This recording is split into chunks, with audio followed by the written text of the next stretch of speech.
Shalom, selamat pagi jemaat Tuhan. Berjumpa kembali dalam Doa Pagi Online Immanuel.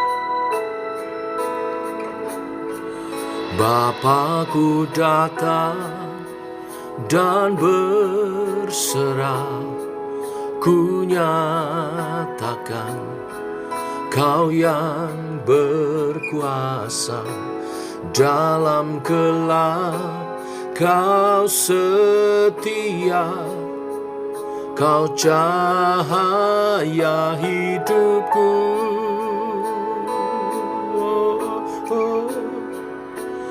Kau kuatkan aku bertahan, Kau harapan dalam kesesakan.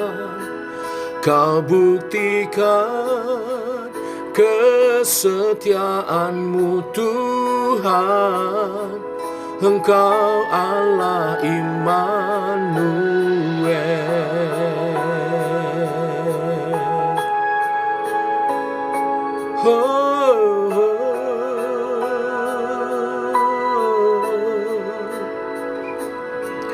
Bapa-Ku datang untuk menyembah, ku nyatakan Kau yang bertahta dalam lemah, Kau sempurna, Kau cahaya bagiku.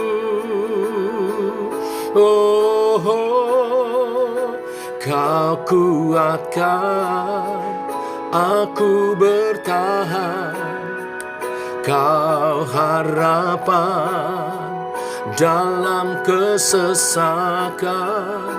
Kau buktikan kesetiaan-Mu Tuhan, Engkau Allah Immanuel.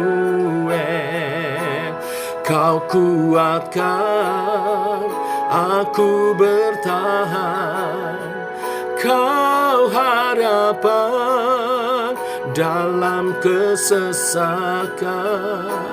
Kau buktikan kesetiaan-Mu Tuhan, Engkau Allah Immanuel.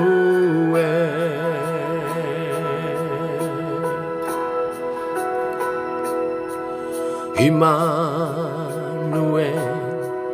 Immanuel, Engkau besertaku. Immanuel,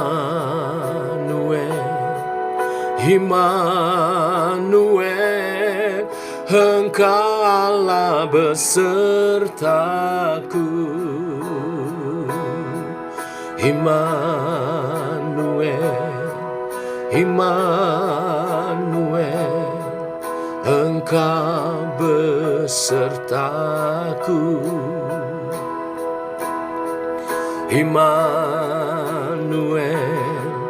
Immanuel, Engkau Allah besertaku.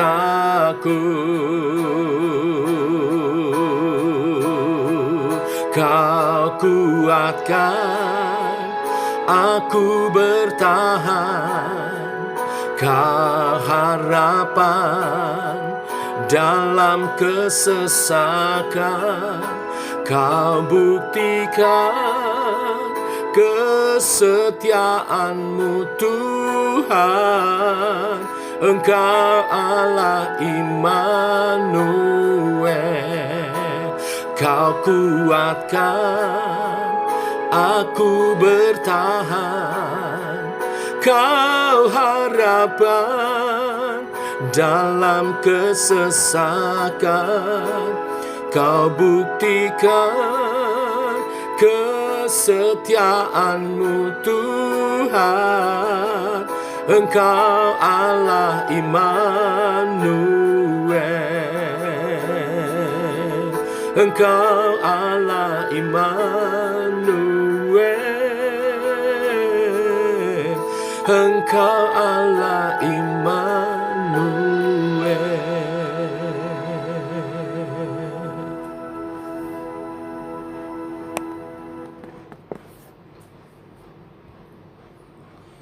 Tiba waktunya untuk kami merenungkan firman-Mu. Firman-Mu adalah suluh dan terang bagi jalan kami. Berfirman Bapa, kami rindu mendengarnya. Dalam nama Tuhan Yesus Kristus. Amin. Bapak Ibu, kita masuk kitab Yoel. Ada 3 pasal, tapi hanya 1 perikop yang kita akan baca mewakili semua pasal. Yoel pasal 2 ayat 28 sampai 32. Demikian firman Tuhan. Kemudian daripada itu akan terjadi bahwa aku akan mencurahkan rohku ke atas semua manusia. Maka anak-anakmu laki-laki dan perempuan akan bernubuat. Orang-orangmu yang tua akan mendapat mimpi. Teruna-terunamu akan mendapat penglihatan-penglihatan. Juga ke atas hambaku laki-laki dan perempuan akan kucurahkan rohku pada hari-hari itu. Aku akan mengadakan mujizat-mujizat di langit dan di bumi, darah dan api dan gumpalan-gumpalan asap. Matahari akan berubah menjadi gelap gulita dan bulan menjadi darah sebelum datangnya hari Tuhan yang hebat dan dahsyat itu. Dan barang siapa yang berseru kepada nama Tuhan akan diselamatkan. Sebab di Gunung Sion dan di Yerusalem akan ada keselamatan seperti yang telah difirmankan Tuhan. Dan setiap orang yang dipanggil Tuhan akan termasuk orang-orang yang terlepas. Amin. Bapak Ibu jemaat Tuhan, kitab Yoel dimulai dengan nubuatan tentang penghukuman dan penghancuran negeri karena dosa. Namun, diakhiri dengan nubuat tentang berkat dan pemulihan Tuhan. Yoel memulai dengan menekankan perlunya pertobatan dan mengakhirinya dengan janji pengampunan yang dihasilkan oleh pertobatan. Bila umat Tuhan bertobat, Tuhan menubuatkan melalui kitab Yoel, di akhir zaman akan dicurahkannya Roh Kudus-Nya. Allah berjanji akan mencurahkan roh-Nya ke atas orang-orang yang menyerukan nama-Nya. Mereka tua dan muda, orang-orang merdeka ataupun hamba, laki-laki ataupun perempuan, akan menerima roh Allah. Mereka akan bernubuat, mendapat mimpi dan penglihatan. Apa maksudnya? Sebelumnya roh Allah diberikan hanya kepada orang-orang pilihannya, bukan para pemimpin umat, raja, imam, dan nabinya saja. Tujuannya Tuhan menyatakan berkatnya melalui pemimpin-pemimpin umatnya. Namun di hari Tuhan, di akhir zaman, Tuhan akan mengurapi setiap orang yang berseru kepadanya. Untuk apa? Untuk menyatakan maksud dan rencananya. Roh Allah akan dicurahkan kepada semua orang sehingga mereka semua akan menjadi pembawa pesan Allah. Akan mendapat penglihatan-penglihatan dan karunia-karunia rohani. Pada waktu itu tanpa membedakan jenis kelamin, usia, apapun suku bahasanya, statusnya, bila mereka bertobat dan berseru kepada Tuhan, hidup dalam pertobatannya, maka roh Tuhan akan dicurahkan. Dan mereka semua akan menerima karunia-karunia rohani yang berbeda untuk tiap-tiap orang menurut kehendak Allah.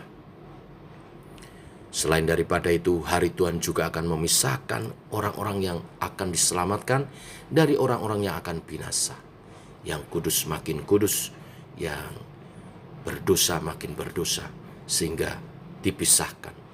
Hanya mereka yang berseru-seru atau percaya kepada Tuhan yang akan menerima keselamatan dan dikuduskan dan diurapi, diluputkan dari kedahsyatan hari Tuhan itu yang digambarkan dengan darah, api, gumpalan asap dan kegelapan. Dalam Kisah Para Rasul 2 ayat 17-21, Petrus melihat peristiwa Pentakosta sebagai penggenapan keselamatan itu. Setelah Kristus bangkit, Allah Bapa akan mengutus Roh Kudus kepada setiap orang percaya kepadanya, yaitu mereka yang bertobat dan dibaptis dalam nama Yesus Kristus. Orang-orang itulah yang akan menerima Roh Kudus. Kita bersyukur karena Roh Allah memampukan kita memahami maksud dan rencananya terhadap manusia dalam Yesus Kristus. Ia rindu agar semua orang percaya, saudara dan saya, peroleh keselamatan, dan semua orang yang lainnya juga. Oleh sebab itu kita harus pergi memberitakan kabar keselamatan itu.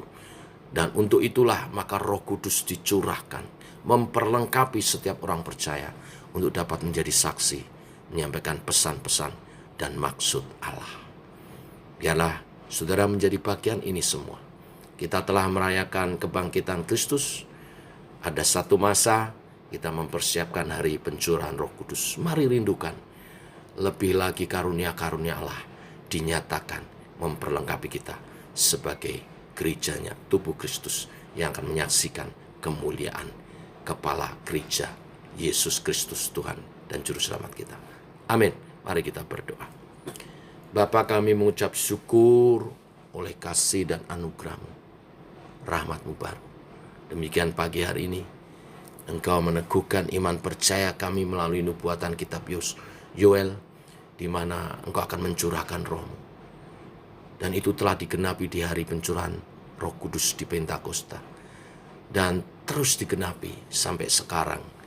Pada setiap orang yang berseru-seru, rindu akan lawatan-Mu, Engkau akan mencurahkan kembali, mengurapi kami, sehingga karunia-karunia dinyatakan, memperlengkapi kami sebagai tubuh Kristus, menyatakan kesaksian bagi kemuliaan nama-Mu. Gereja Tuhan menyatakan kesaksian untuk kerajaan Allah dinyatakan di bumi seperti surga. Biarlah itu terjadi atas setiap kami umat-Mu yang pagi ini berdoa bersama. Terima kasih Tuhan, ini kerinduan kami. Dalam nama Tuhan Yesus Kristus. Amin. Demikian Bapak Ibu doa pagi kita. Selamat pagi. Shalom.